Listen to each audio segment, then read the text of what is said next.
주식 투자 인구 475만 시대, 증권 시장의 혜성처럼 등장한 30살 청년이 있다. 네, 여러분들 안녕하세요. 이희진입니다. 저는 이제 고등학교를 졸업하고 대학을 나오지를 못했습니다. 그때 대학교 등록금이 이제 400만 원 정도 했거든요. 400만 원인데 생각을 해보니까 너무 미래가 보이지가 않았어요. 왜 미래가 보이지 않았냐면 집에 그때 당시에 이제 빚이 5천만 원 있었어요. 집에. 집을 만드는 데만 130억이 들었어요. 이 집은 명품 집입니다. 수영장에 자동문. 자, 이쪽을 찍어주십시오. 거실 한켠에 위치한 수영장입니다. 네. 대충 우리가 부자라고 그랬는데 얼만큼 부자인지. 그렇지. 네. 제가 가지고 있는 차들을 이제 주차장에다 쫙 세워놨어요. 그거를 이제 인터넷에 올려서 이제 화제가 됐죠. 이 차값만 이제 뭐 30억 그리고 국세청에서 청담동 부자로 알려진 그의 직업은 자칭 주식 전문가. 2012년부터 한 경제-TV에서 주식 강의를 해왔다. 그의 유료 강의를 듣기 위해 대기하는 사람이 있을 정도로 업계에선 스타였다. 청담동 주식 부자로 불리며 투자자들을 끌어모았던 이희진 씨가 구속됐습니다. 피해가 1,000억 원에 달할 것이란 전망도 나오는 가운데 이른바 주식 전문가로서 활동하며 회원들에게 투자금을 받아 주식 매매 행위를 한 혐의로 구속된 이희진 씨. 투자자가 약 3,000명, 피해 액만도 수천억으로 추산된다. 그는 제도권 투자 자문사가 아닌 신고만 하면 영업을 할 수 있는 유사 투자 자문사를 운영해왔다. 유사 투자 자문사는 투자 정보를 제공하거나 영업 활동을 할 수 있지만 투자자의 자금을 받아 매매를 하는 행위는 금지돼 있다.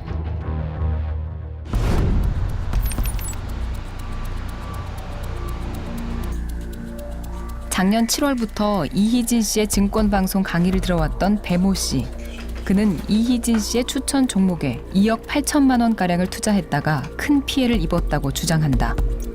이렇게 해가지고 2억 9천 가까이 되는 금액이 손실 금액이 요 정도 금액인데 9천이요? 예, 근데 지금 이제 이진 씨한테 매수했던 종목 중에 거래가 되고 있는 종목이 한 종목도 없어요. 그러니까 어떻게 보면 이건 이제 시세를 적기는 적은 건데 결과론적으로는 영원이나 마찬가지인 거죠. 이희진 씨가 앞으로 2배, 3배 이상 오를 종목이라고 추천했던 한 화장품 회사의 주식. 그의 말을 믿고 투자했는데 주식을 사자마자 주가가 떨어졌다고 한다. 매수 당시 17만 원이었던 금액이 약 3개월 만에 8만 원대로 반토막이 난 것. 그러나 이희진 씨는 40만 원까지 오를 주식이니 걱정 말라 했다고 한다. 이게 뭐 시간이 지날수록 금액은 자꾸 떨어지고 또 네이처 같은 경우에는 뭐 그 도박설에 정훈 회장이 연루돼가지고 그런 말도 있었지 않습니까? 근데 그 와중에도 또 주식을 팔았거든요, 우리한테. 물타기를 한번 하자. 한번 하면 어차피 나랑 정훈 회장이랑은 형 동생 하는 사이이기 때문에 다 알고 있다.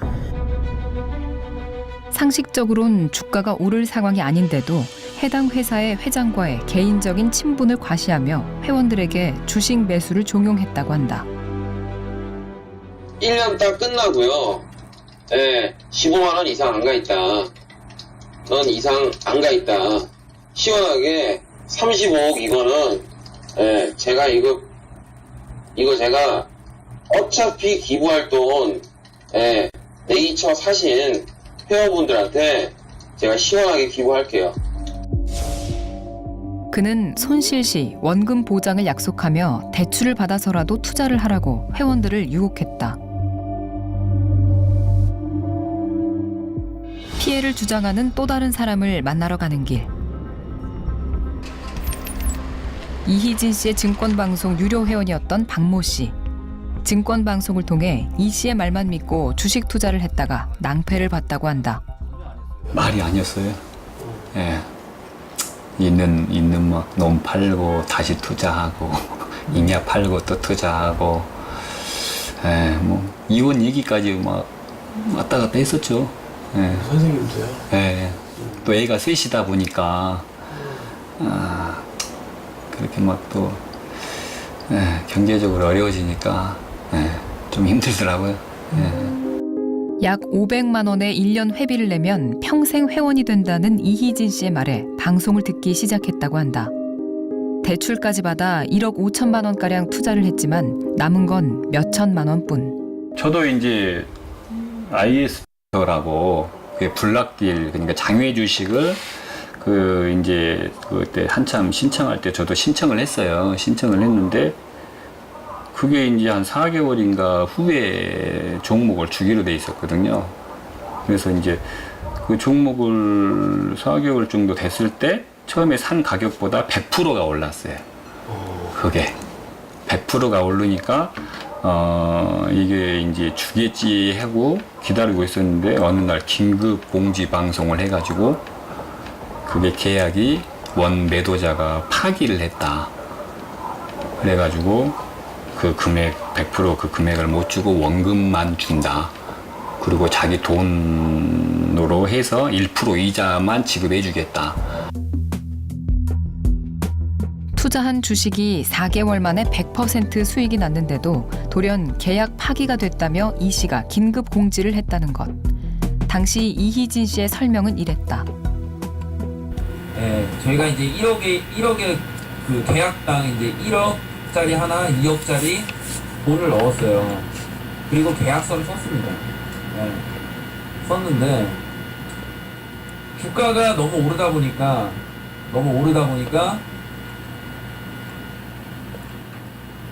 계약금을 물어주고 지네들이 그냥 팔면 더 수익이 나는 거예요. 나는 상황이에요. IS가 너무 오르다 보니까. 그래서 이거 계약이 깨질 것 같습니다.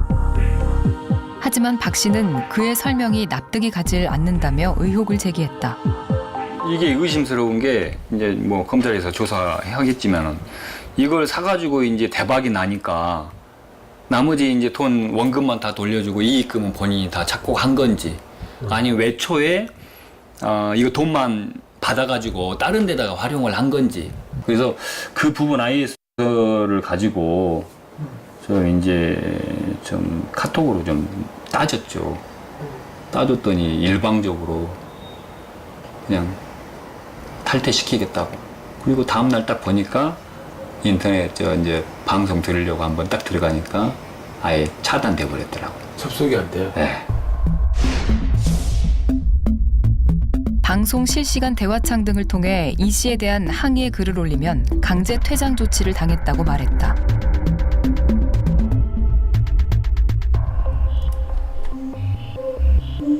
한 증권사에서 근무하고 있는 최우혁 씨. 이희진 씨에 대한 의혹을 블로그에 올렸다가 명예훼손 소송을 당했다고 한다. 네, 제가 글을 올린 지 얼마 안 돼서 그러니까 저희 회사로 이제 공문이 날라왔는데 팩스로 예, 뭐 제가 허위로 자기 회사를 비방하고 뭐 모욕했다 뭐 이런 내용으로 이제 보내서 그러니까 이미 저에 대한 형사 고소를 진행했다 뭐 그런 내용으로 이렇게 날아왔더라고요. 고소를 당한 사례는 최우혁 씨만이 아니다. 이희진 씨가 명예훼손 등으로 고소한 건수만 약 200여 건, 500명의 악플러를 8억 원을 들여 고소했다고 한 방송에서 직접 밝히기도 했다. 뭐 주식 사이트 이런 데서 그러니까 이런 건으로 해서 이희진한테 손해를 봤다 뭉치자 해가지고 뭐 이렇게 소수 인원이 모였었는데 거기에 또 이희진이 들어온 거죠. 이희진이 익명으로 들어와갖고 그 사람들이 그 행했던 모든 내용들을 다 캡처해놓고 예.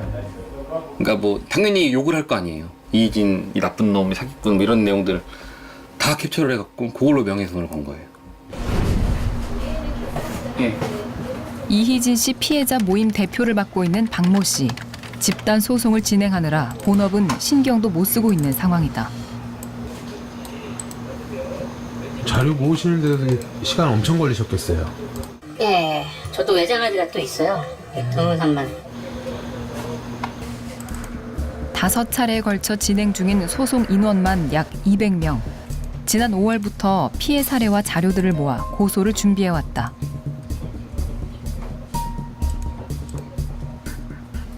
이희진이 이제 2014년 한 7월, 8월 정도에 이제 스카이라인이라는 자기 회사로 돈을 이끌마다요. 그 이후에 이제 미래 공모 투자였었어요, 처음에는. 근데 나중에 이제 회원들 계속 물어보니까 자기 친동생이 뭐 공동대표로 있다. 그런 식으로 좀 말을 좀 흐리면서 좀 기망을 하더라고요. 그래서 등기부등본을 떼보니까 처음부터 의도적으로 그 자기 동생한테 돈을 입금을 받아서 이제 자기가 어떻게 보면 다 이지 운영을 하고 있는 거죠. 피해자 모임의 주장은 이희진 씨의 동생이 유일한 등기이사로 있는 법인을 통해 유료 회원들의 투자금을 끌어모았다는 것이다. 나중에 이제 프라임 투자 파트너스랑 뭐 K론 뭐 인베스트먼트라고 또 다른 회사를 또 차려요. 그래서 거래의 어떤 투명성을 보여주기 위해서 그래서 다른 데랑 같이 경쟁을 해서 그쪽에서 같은 올해 자기가 보증을 하기 때문에 그쪽에서도 거래를 하시라고 그렇게 또 말을 또 해요. 근데 그것도 보면은 K론 인베스트먼트는 이제 어머니 회사고 프라임 투자 파트너스는 이 친구라고 다 어떤 친인척 관계, 그 지인 관계 그런 회사들이었어요. 취재진은 먼저 이희진 씨가 대표로 등기돼 있는 법인의 소재지를 찾아가 봤다.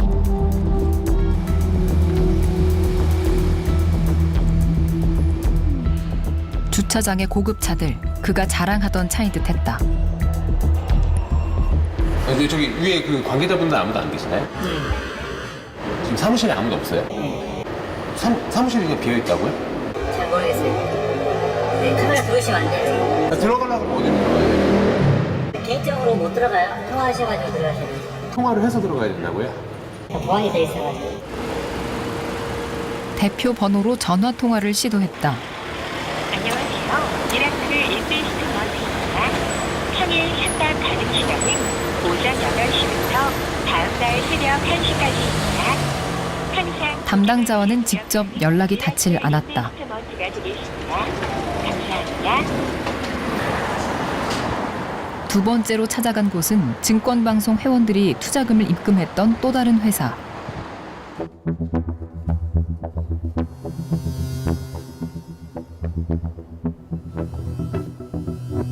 이곳은 이희진 씨의 동생이 대표로 있는 회사다.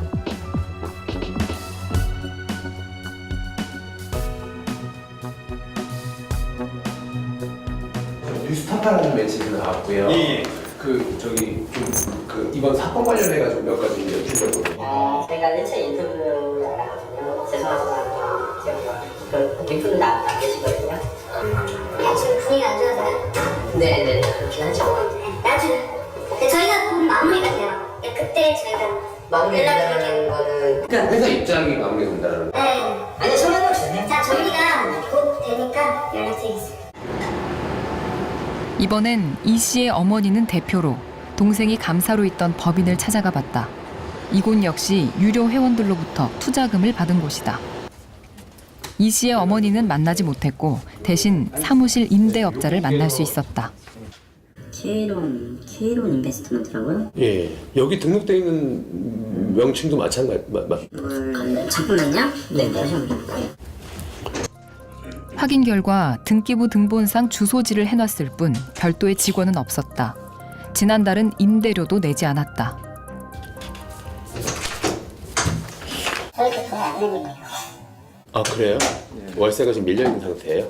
그럼 어떻게 정확한 건 모르겠는데 한 달. 이거 그렇게 보기에는 좀 그래요. 지금 한 달밖에 안 되죠. 아, 한 달 정도? 근데 등기 등본상에 여기는 맞는 거예요? 그럼 최근에 근데 뭐 여기 누가 입주하고 계신다고 해서 뭐 얼굴을 보시거나 아시지는 않죠? 사실 처음 계약하는 거의 별 일이 잘 없어요. 재계약하고 뭐 이러지 않는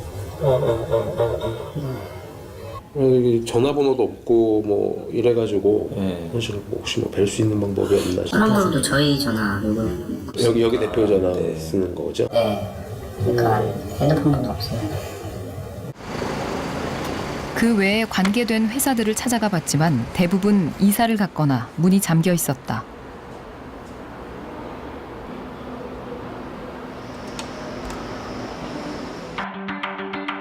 이희진 씨가 회원들로부터 투자금을 유치한 법인은 어머니, 동생이 대표로 있었다.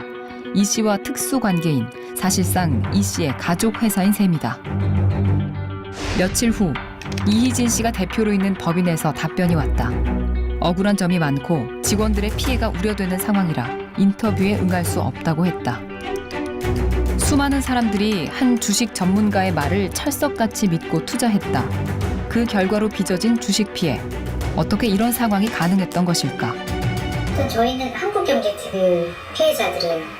근데 이제 한국경제TV가 아무래도 공신력이 있고 우리 피해자들은 다 그래서 거기 한국경제TV에서 어느 정도 이 사람을 그래도 검증이 됐고 전문가로서 그렇게만 봤기 때문에 더 믿었던 사람들이에요. 예. 이희진 씨가 방송했던 한국경제TV는 증권방송계에서 높은 점유율을 유지하고 있다. 원래 한국경제TV는 우리가 유료로 가입을 해서 전문가한테 주식을 추천받는 건데 1개월에 99만 원, 88만 원 이렇고요. 3개월에 270만 원인가 그렇고 한국경제가요? 예, 한국경제TV가 전문가들마다 조금 차이는 있어요. 한국경제TV에서 운영하는 유료 증권 방송들. 별도의 가입비가 책정이 되는데 유료 회원 한 사람에 평균 월 88만 원 정도라고 한다. 회원 수는 강사의 인기에 따라 천차만별이다. 이희진 씨의 경우 월 가입비가 99만 원으로 한때 회원 수가 1,500명에 달했다고 한다. 이 같은 유료 회원의 가입비는 이 씨와 증권 방송사와 나눠 먹는 구조다. 실제 한국경제TV 수입원에서 유료 증권 방송은 큰 비중을 차지한다. 과거 한국경제TV에 출연해 주식 전문가로 활동했던 정호영 씨. 그에게서 증권방송 회사와 전문가의 수익 배분 구조에 대해 들을 수 있었다. 회사 대 전문가가 보통 한 5대5 정도예요. 회사마다 약간 차이는 있어요.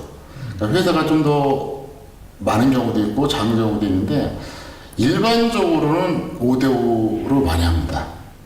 그 중에서 좀 약간 좀 파워가 떨어진 사람은 회사가 좀 더 가져가려고 했을 거고 그게 아니라 이 사람은 어차피 매출은 보증수표다. 그러면 회사에서 어떻게 나옵니까? 회사가 좀 덜 주고하고 전문가한테 더 주겠죠.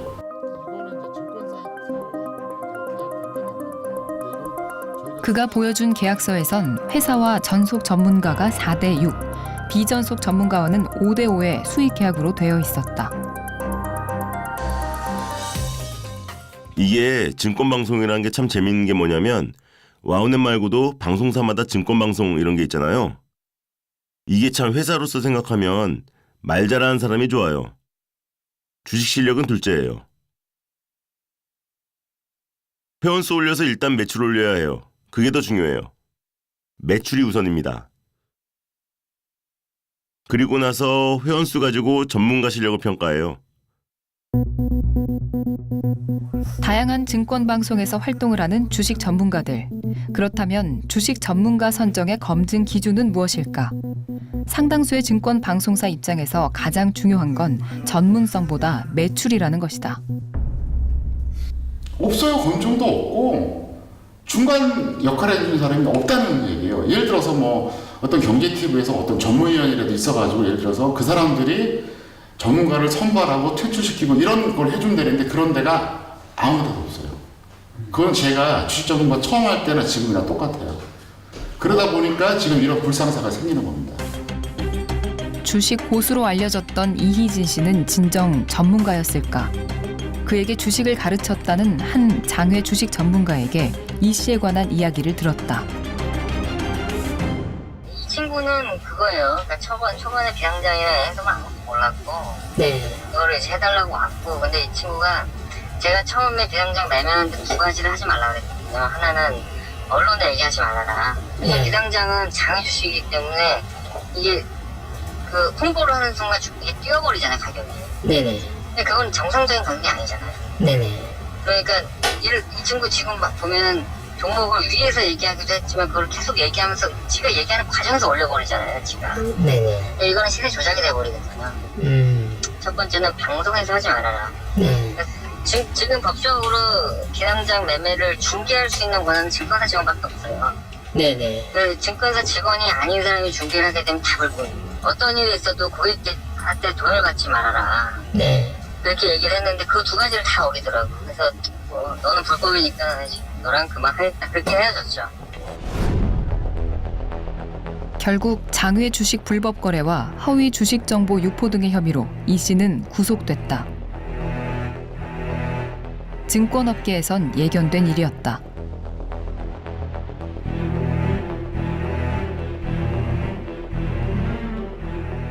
이미 알고 있었어요. 한국경제TV는. 제가 처음 말씀드린 것처럼 다들 알고 있었어요. 얘는 무조건 터진다. 그런데 쉬쉬하고 있었던 거죠. 그래서 저는 그걸 의아했던 거죠. 터질 꼬름이면 미리 짜서 상처가 안 커지게 해야지. 왜 이런 놈을 더 데리고 가고. 그거는 100% 문제가 있죠.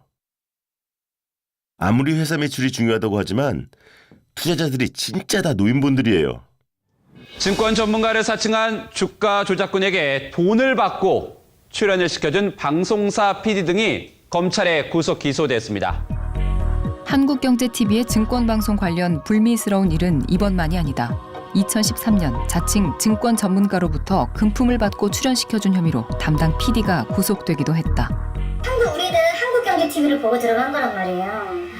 그리고 한국경제TV에서 검증된 사람이라고 믿었고, 그리고 이미 다 주식으로 손해 난 사람들의 만회할 수 있다는 말, 너무나 그 방송 중에 자극적인 말을 많이 해가지고 그런 것도 너무 감망한 것 같고, 한국경제TV가. 근데 이제 공신력 있는 이렇게 전문 방송에서 이렇게 또 밀어주고 또 거기에서 수익률을 또 제일 좋고 또 회원수도 많고 하니까 이런 전반적으로 봤을 때는 구조적인 문제가 나는 더 크지 않는가. 경제 전문 채널에 대한 방송통신심의위원회 심의 제재 건수는 2012년 13건에서 지난해 52건으로 3년 사이 3배 이상 늘었다. 점점 제재나 시정명령이 이제 쭉 늘어나는 추세에 있긴 한데 중요한 것은 비교적 그런 심의 규정을 위반하고 있는 그 횟수라든지 이런 빈도에 비해서는 규제나 이렇게 지적 같은 것들이 많이 이루어지지 않고 있다는 사실을 발견을 한 거고요. 특히 이제 이희진 씨 같은 경우는 그렇게 오랫동안 상당 기간 출연을 했음에도 불구하고 문제 발언을 많이 했었음에도 불구하고 한 번도 심의 지적을 받은 사실이 없다는 점이 참 의아하게 생각을 했습니다.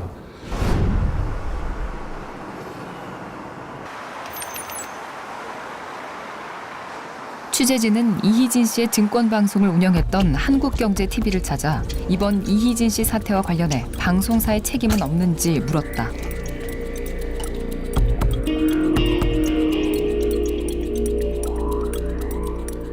네. 기본적으로 이희진 씨하고 저희하고는 관계가 없어요. 그렇기 때문에 관계 없는 사람을 계속해서 저희랑 이렇게 연결시켜서 공개되는 거에 대해서는 그렇게 저희가 원하지 않습니다. 사실 이제 시청자들 입장에서 봤을 때는 플랫폼 제공 자체가 와우넷에서 하는 건데, 그런데 그 수익이, 그 컨텐츠에 대한 수익을 나눠 가지는 구조인데 어떻게 그게 관계가 없다고 얘기하실 수 있죠? 그러니까 문제가 되는 거는 그 미라클 인베스트먼트에서 모집을 한 게 문제가 된 거잖아요. 문제가 되는 거는 B에 문제가 있는 거지 저희 한국경제TV에 있는 게 아니거든요. 와우넷에 있는 게 아니에요. 그러니까 정확하게 보셨죠, 거기는? 정확하게 아시죠? 그러니까 미라클 인베스트먼트에 있는 거를 왜 한국경제TV와 연결을 시키냐는 얘기죠. 이번 사태는 이희진 씨 개인의 문제일 뿐 자신들과는 관련이 없다는 입장만 되풀이했다. 이희진이라는 사람은 근데 한국경제TV에 2013년부터 해가지고 계속 출연했던 사람인 거잖아요. 올해 7월까지. 사람들이 이희진이라는 사람의 강의를 듣는 건 와우넷이라는 플랫폼 안에서 들었던 거고. 아닌가요?